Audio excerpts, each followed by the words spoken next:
I can't let you go, Derrick, without asking you about that experience, that awesome experience of meeting Lionel Messi, in one of the games out there in the States. Talk to us. How was it feel like for you, a young man from Accra, Ghana, somewhere, meeting the GOAT of football on that stage as you covered that game? How was it feeling like for you? So first of all, a 15 years dream that came to pass. I want to see him before he retires. And when I went to Qatar, because of the manner of which things were going, I couldn't be at the Lusail Stadium to watch him. I was just behind the stadium doing my own thing, the interviews and whatever. But when the game started, I couldn't enter into the Lusail Stadium. But then, lo and behold, I had the opportunity to come to the US of A to cover the Copa America, and then let me tell you how everything started. I didn't get the ticket for the mix zone. Okay. I just had the opportunity to go to watch the game. Okay. So I met this man, an official of the CONMEBOL Copa America, Mr. Blanco, and I just went to him and I'm like, Mr. Blanco, I came all the way from Ghana for this tournament. I can't watch an Argentina game and not be at the mix zone to see Lionel Messi. I beg him, let me have a mix zone ticket. Let me have a mix zone ticket to be at the mix zone to watch Lionel Messi or to see Lionel Messi. And he was like, wait for me here in 20 minutes. I promise you I'll get your mix zone ticket.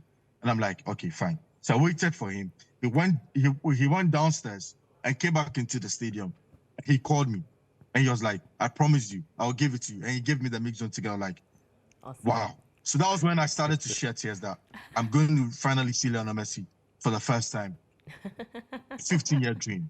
And then I got to the mix zone, and for like an hour and 30 minutes, there was no sign of a Canadian player coming to pass through the mix zone, or there's no sign of an Argentina team coming to pass through the mix zone.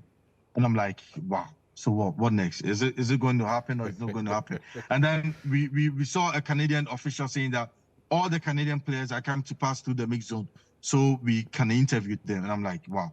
So if all the Canadian players are coming to pass through, does it mean that the Argentine players are also going to pass through?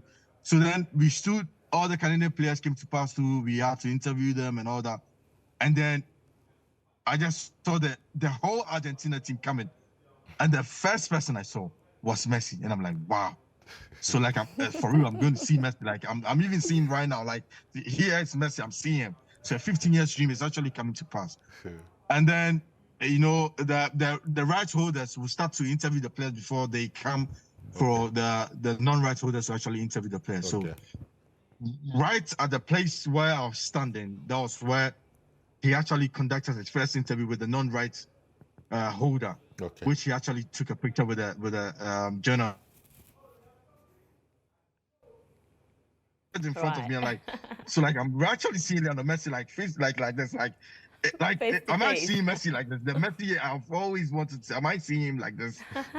And then I have to just turn my camera and then I have to take a picture with him. What even makes this picture a beautiful one is that for Lionel Messi, the greatest of all time, which for me there's none, compared to him, had to bend down to, be in that picture is something else for me. I just couldn't believe my eyes that Lionel Messi was looking into my camera. I took a picture with him, and this moment will live with me forever. Now he can retire. For me, I can now call it. Now you are emotional. You are emotional. No, I want to even quit journalism because I'm done with journalism. Because I've seen Messi, I'm done. I'm done.